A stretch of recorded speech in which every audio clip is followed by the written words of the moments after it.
সিএনএর খবরের জের অবশেষে জরাজীর্ণ বিদ্যালয় সংস্কারে বরাদ্দ প্রায় 10 লক্ষ টাকা। প্রসঙ্গত, এই মাসের 10 তারিখ বাঁকুড়া পুরসভা 4 নম্বর ওয়ার্ডের বেলগড়িয়া প্রাথমিক বিদ্যালয়ে জীর্ণ দশার কথা সম্প্রচার করেছিল সিএন। এরপরেই নড়েচড়ে বসে শিক্ষা দপ্তর। এবার ওই স্কুলের উন্নয়নে 9,90,000 টাকা বরাদ্দ করা হলো। এই খবরে খুশি পড়ুয়া থেকে অভিভাবকরা।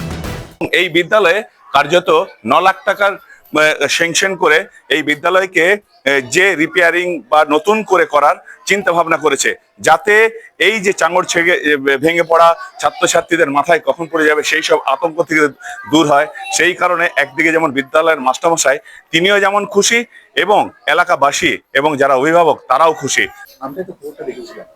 হ্যাঁ, সিএনএর খবর দেখানোর পরেই এটা কাজটা খুব তাড়াতাড়ি হলো।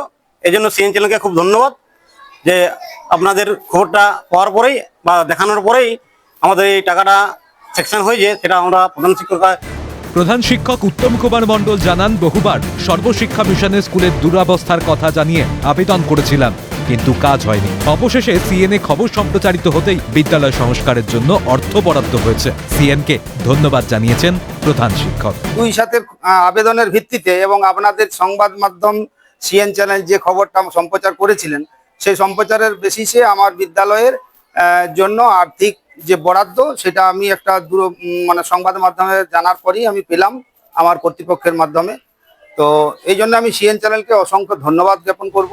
টেন্ডার প্রক্রিয়া শেষ হলেই কাজ শুরু হবে বলে জানিয়েছেন প্রাথমিক জেলা বিদ্যালয় পরিদর্শক জগবন্ধু বন্দ্যোপাধ্যায়।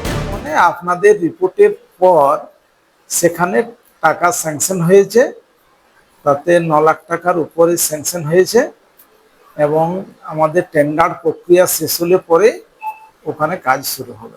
কত দ্রুত এই কাজ হয় সেটাই এখন দেখার বিষয়। বাঁকুড়া থেকে স্বরূপ রায়, ক্যালকাটা নিউজ।